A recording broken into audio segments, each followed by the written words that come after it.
Hello, ladies and gentlemen, and welcome to another episode of the Daily Friend Show. I'm your host, Nicholas Lorimer, and today I'm joined by Sara. Sara, how are you doing?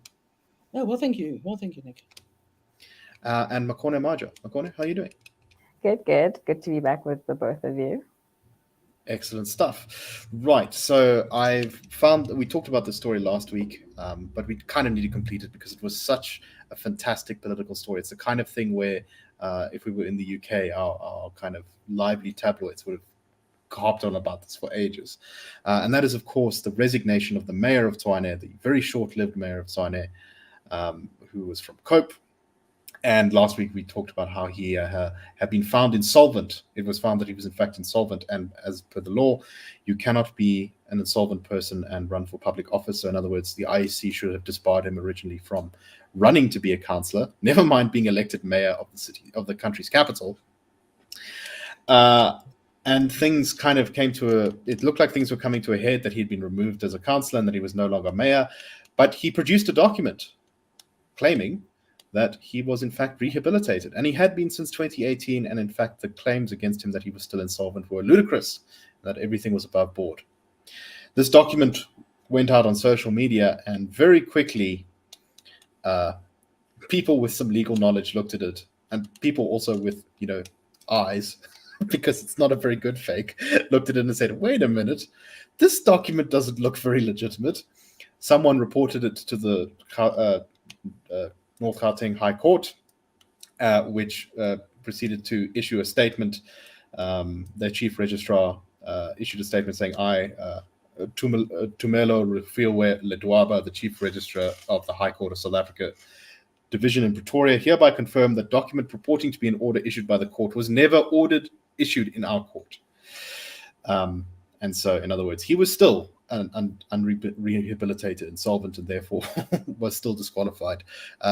2 hours before this, he spoke to the media where he said, I believe it was ridiculous that people were asking about his personal finances, the personal finances of an African man, and that this was all just noise, trying to distract him from the difficult task of governing South Africa's capital.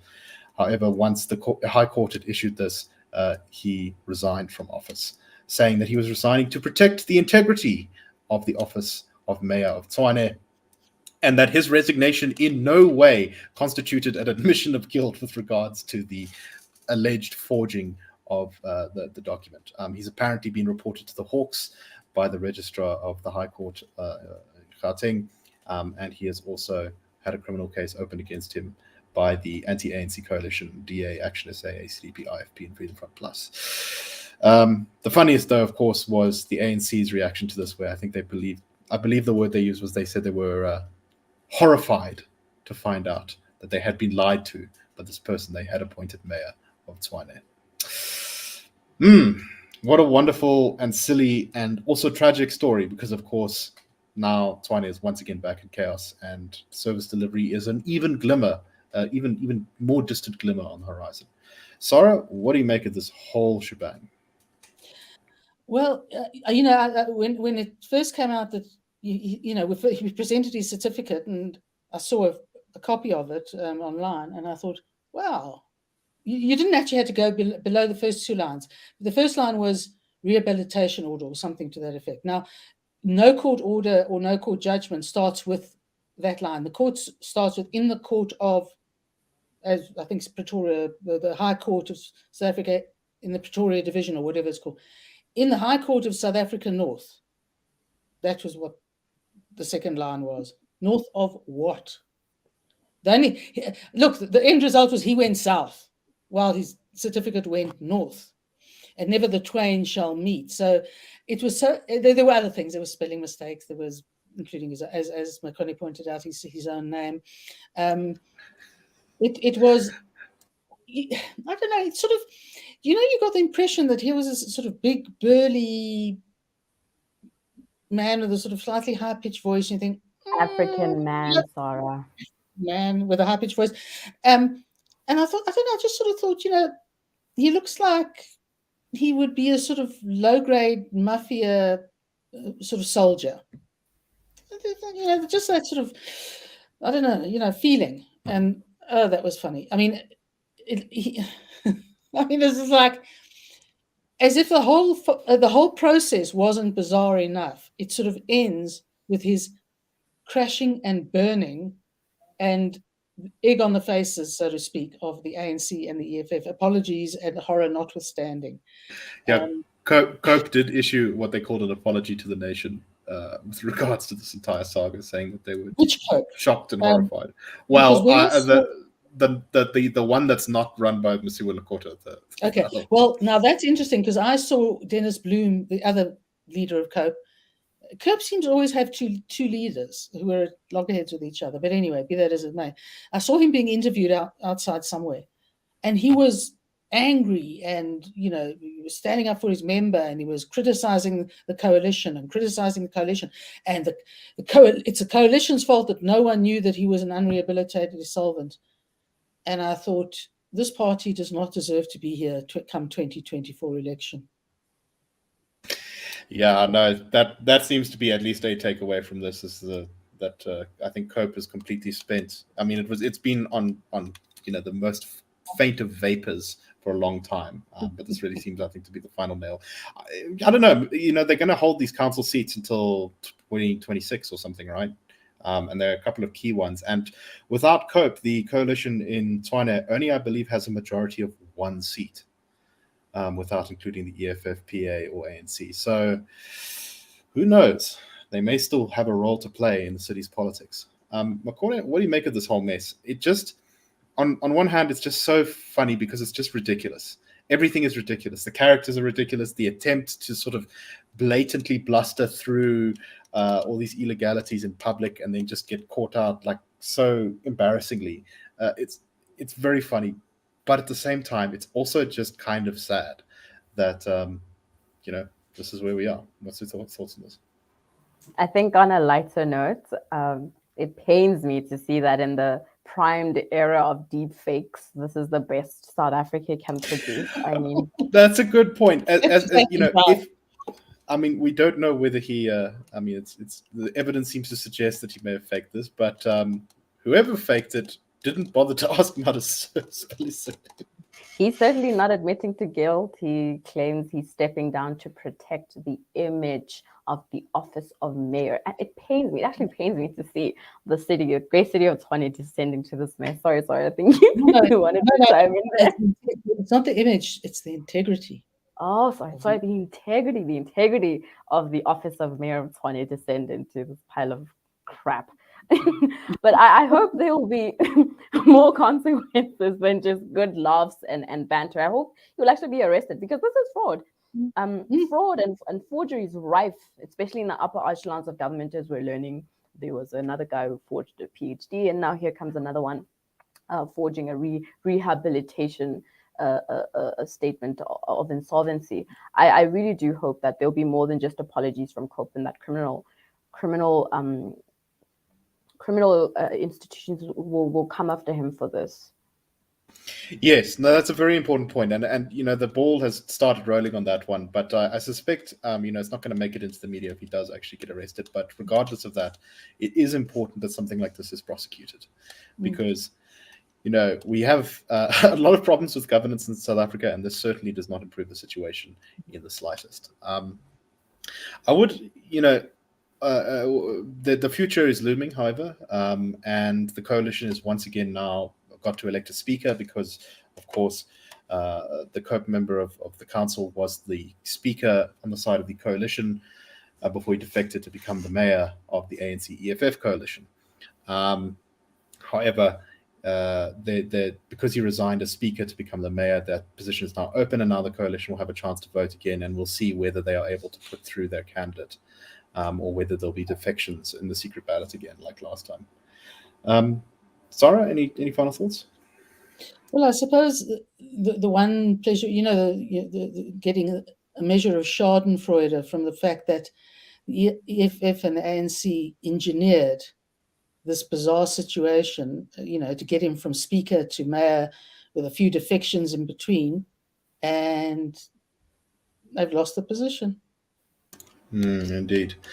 The consequences of these changes of government are quite something to look at. I was just reading now. I don't think we have time to talk about it properly today, but just about what's gone on in Joburg since the PA, ANC, EFF, and other small party coalition took over, and about how almost everyone appointed by the previous administration, the sort of the DA Action SA one, has been suspended or fired or placed under investigation, and everyone who the DA Action SA side suspended or placed under investigation is being reinstated. So you can see very much that there's a complete battle for control of those municipalities right throughout the bureaucracy. This will which is, of also course, continue on. Sorry, Nick, I was going to say this will continue on the tradition of struggling to find quality talent to attract to mayoral offices, because which professional qualified person wants to be jerked in and out of an office every time somebody is unsat or put back that is into a really good point. And it is a crisis because we already know that the civil service lacks skills, and that's one of the causes of bad governance, beyond just policy. But as you say, why would you take a job in a coalition administration if tomorrow you're just going to be fired or placed under investigation for something you don't think you ever did? Anyway, let's move on to the next story. And this is the ongoing political ructions around the Nahawu hospital strike, which continues across the country. The National Education, Health and Allied Workers Union, Nahawu, has been protesting in demanding a 10% wage increase. Government, I believe, was offering 3%. And the strike has seen quite a lot of violence so far, with people being prevented from getting into hospital. And in fact, even the ANC Health Minister, Joe Patla, the ANC, of course, in theory, being in alliance with Nahawu, which is a COSATU union, saying that their strike was responsible for at least 4 deaths directly. But this harsh language seems to be pushing things to the limit. There has been ongoing conflict between Nahawu and some of the other unions in COSATU, most notably SADTU. Now, Nahawu has, of course, claimed that they have nothing to do with any patient being blocked from getting into hospital, and that is the work of, quote, saboteurs. But even SADTU is annoyed with them now, not just the ANC government. After, according to SADTU, Nahawu broke into one of their workshops that they were holding with national government and demanded that the SADTU union workers join their protest outside the hospitals, which didn't go down well. In fact, SADTU said that it's no longer willing to consider Nahawu a sister union.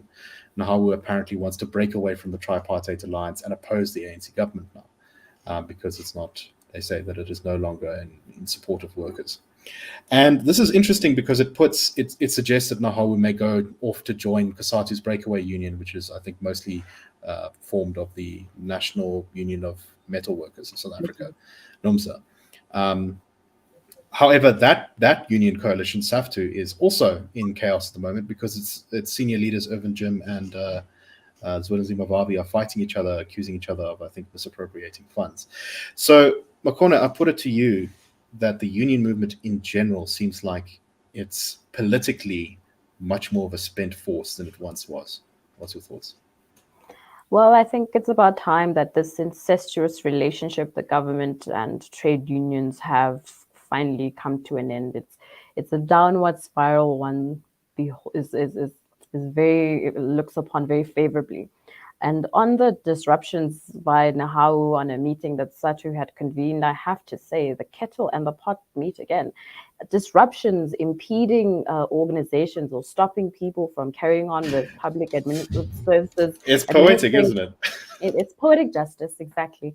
It's the biggest arsenal of trade unions is disruptions or hindering public services from being administered. So there's certainly no empathy from me to SATU watching Nahawu, their former sister union, seeing to their disruption. And to this issue of them likely causing 4 deaths when they barricaded hospitals, I really wonder what happened to the oath that health public officials take. First, do no harm. Whatever happened to upholding that oath? And this is escalating violence of trade unions to a whole other level, right? Typically, we see people like tires being burned in the streets. Very few deaths are often reported during those types of marches, but now they're culpable in the death of these 4 individuals. Right, and what's interesting here is that we've had a long history of violence in strikes, but I think for me the one that's always, I think, a key one was the security guard strike, where I think it was something like 64 security guards who continued to go to work during that strike were killed, and I don't think anyone was ever prosecuted for it. And I think that the government is now, it was always willing to kind of turn a blind eye to this because it was, this is the work of our allies, maybe. But I think it's coming back to bite them now, because they're desperately trying to rein in the public purse so that they can continue to pay grants to the millions of people around the country. Sara, what do you make of all this mess? Yeah, it's interesting to remember. You see, Nahawu is although it's designed to sort of cover education and health, it largely covers health, and it largely covers support staff. So it doesn't generally have as members the health care professionals. But its strikes are usually nasty. And, in case people think that women are better than men, you just have to see these strikes happen to understand that we are capable of the worst excesses. But it's really interesting is what's happening between Nahawu and SATU, because Nahawu is the biggest union in the COSATU umbrella. SATU is the second. SATU made its name unionizing homeland teachers. It recognized them as a group of people who would be very supportive of them because they needed the help, and that's how it got going. But SATU's always had a ghastly reputation, but its behavior of late has been fairly moderate. It accepted the lower offer.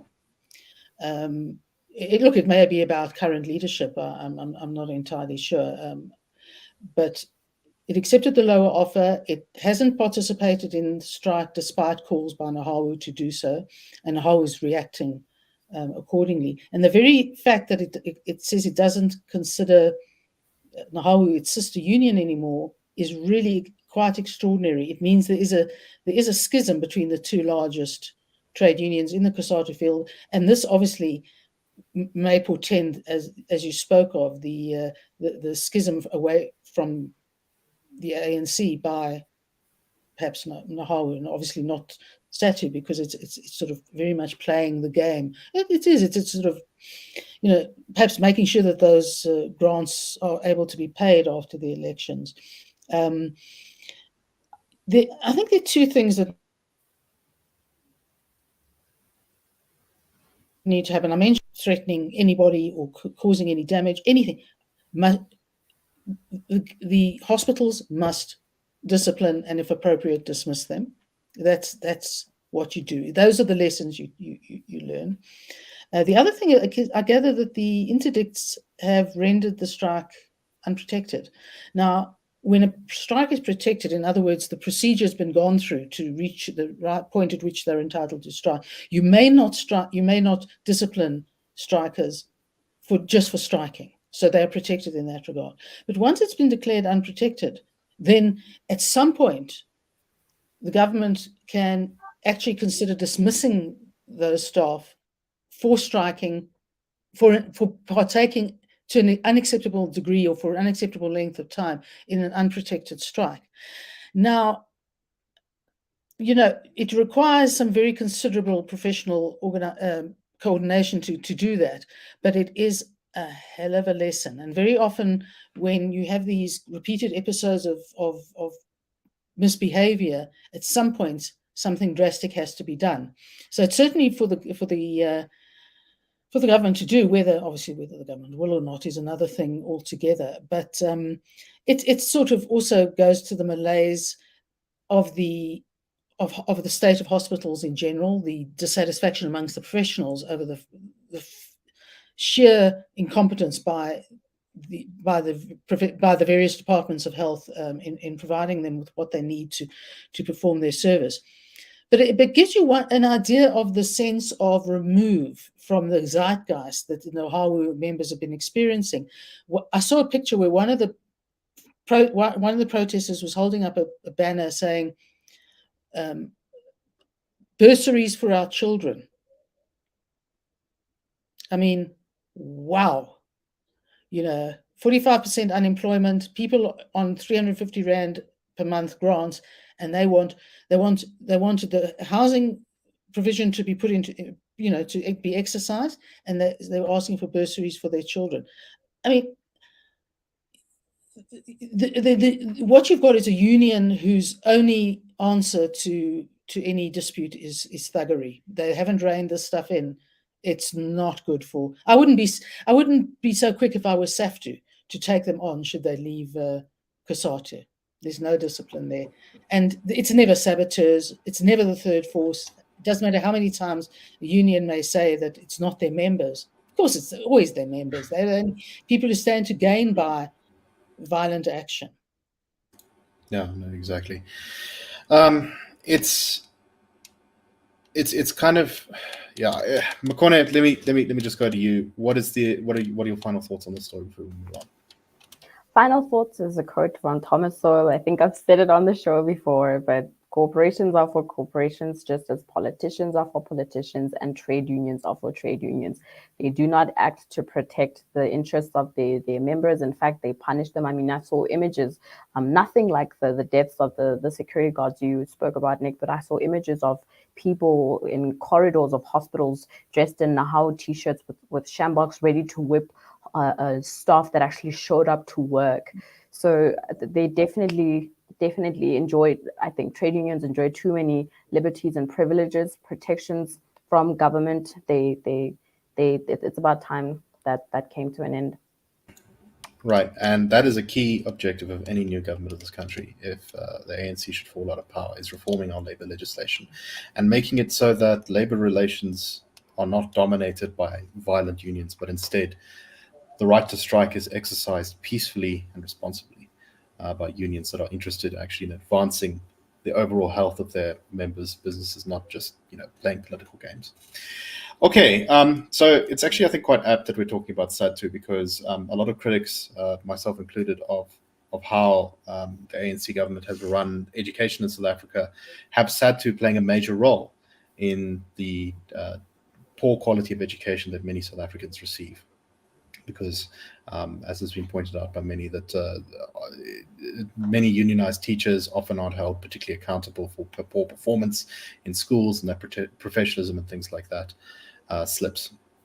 But on top of that, we've now got a report. There was a presentation to Parliament from the Education Department talking about the maths and science departments of high schools across the country. So maths and science are very important for particularly the modern economy, particularly for South Africa.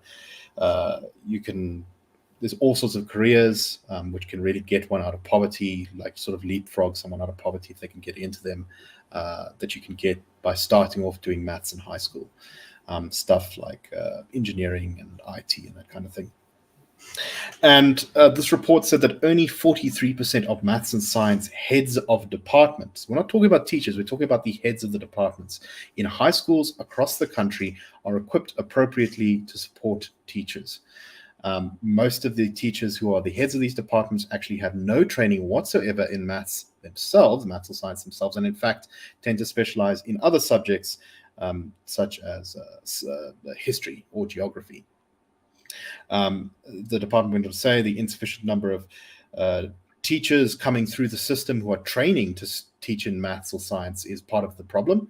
And that an additional problem is that, so ever since the government introduced this subject called maths literacy, effectively, as far as I'm concerned, it was a way to allow people to pass matric without passing maths, because you have to, in matric, take either maths or maths literacy. Now, maths literacy is pretty easy, whereas maths is very hard. And this has boosted the number of people passing through the system because now you don't have to pass maths. But if you study maths literacy, you're not going to train to become a maths or science teacher in all likelihood. When you get to the training stage, when you think you're becoming a teacher, you're going to probably study something else, even if you're keen on becoming a teacher. And that means that, never mind the pool of teachers not being sufficient to begin with, the pool of teachers in those is even further reduced. Sara, what do you make of this whole story? Well, let's put it this way. After 15 years as the Minister of Education, and this crisis getting worse and worse, particularly with maths and science, the fact that Angie Motshekga is still in cabinet beggars belief. Look, maths and science are, as you say, are more difficult subjects, but it's just a sine qua non. If people are going to teach maths, and if people are going to run departments of teachers that teach maths, they have got to have trained to teach maths and science. It's that simple. And if they haven't, the question has to be asked why. I mean, it's part of the answer. I don't say by any means all of the answer, but part of the problem was, I read something that talked about defunct teacher training colleges. Well, they weren't the answer to everything, but the minute the ANC came into power, those teacher training colleges, the nursing colleges, all of those things were literally closed down. And, there had to be something worthwhile about having distinct and separate training colleges. In other words, they were dealing with a combination of intellectual input as well as practical input. Those are really, to a large extent, what school teaching requires. So I think it's 43% of heads are able to essentially look after the teachers below them, which is absolutely terrifying. It's terrifying from the point of view that in all this time, the Department of Education has not found an answer, and I suspect there are answers out there, and people who are expert in education can offer them. The fact that schools hire people and either hire them for subjects they can't teach, or hire them and then put them in teaching subjects they can't teach because there's a shortage of good math or competent maths and science teachers. Whatever it is, it ensures that as long as this issue's the nettle is not grasped, and it hasn't been grasped since not actually, it predated Motshekga. It started from the minute the first Minister of Education came,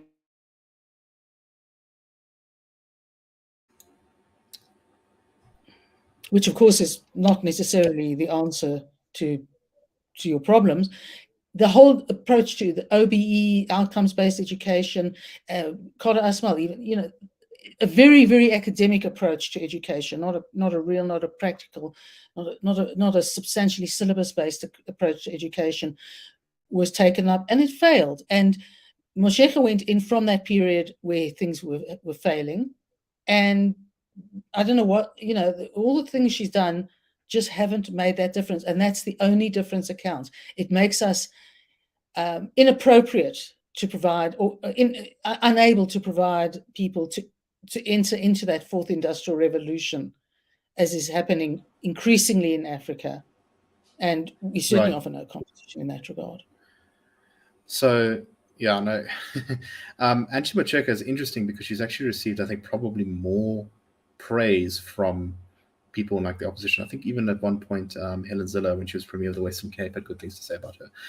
But what's interesting is that despite the fact that she may be one of the more competent ministers, according to some analysis, she's not able to fix the underlying problems, because the underlying problems are tied into these policies like cadre deployment, like the tripartite alliance, like the over-centralization, like the hostility towards private schools, which are kind of core to the ANC's governing philosophy.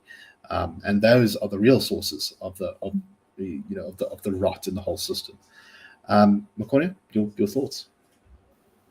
Well, I think education, the quality of education in South Africa has been contentious for quite a long time, dating all the way back to Bantu education, right? And we are not getting any better as a country. In fact, this is a number, Nick, when you've made your observation at first about why we have maths literacy, a way of siphoning and gaining these vanity metric high quantities instead of quality, high quantities of pass rates. We keep track of this through a high school throughput graph that we keep in the CRA, where we look at the number of students that entered grade 1. We follow them all the way through to matric. Last year, something like the class of matric last year, something like over a million of them entered grade 1, I think in 2011. By the time they got to grade 12, only 43,000 of them had passed maths with a 50%. That is the real scandal. That's the real pass rate that they need to be reporting on. But obviously, the government is concerned with vanity metrics, shouting these big numbers that sound good, but upon further investigation, you can actually see. And this is why I'm also very skeptical, though I understand it, of free education, because it's free of the same type of downtrodden education that we have, right? Education where only 43% of heads of departments of STEM categories can actually support their staff. So it's something something will eventually break. Indeed, and this is, of course, creating a legacy which is going to be, South Africa is going to have to deal with it for a very long time, repairing our education deficit. Because, as you point out, our education has never been particularly good, and it hurts the country in so many ways. Not least that we're not able to easily adapt to the changing world around us. Anyway, that's all the time we have for today. We hope that you found the show interesting, and we will be back tomorrow on the Daily Friends Show to talk about all of the tragic, wonderful, wacky, and interesting things afoot in South Africa. Cheers, everyone.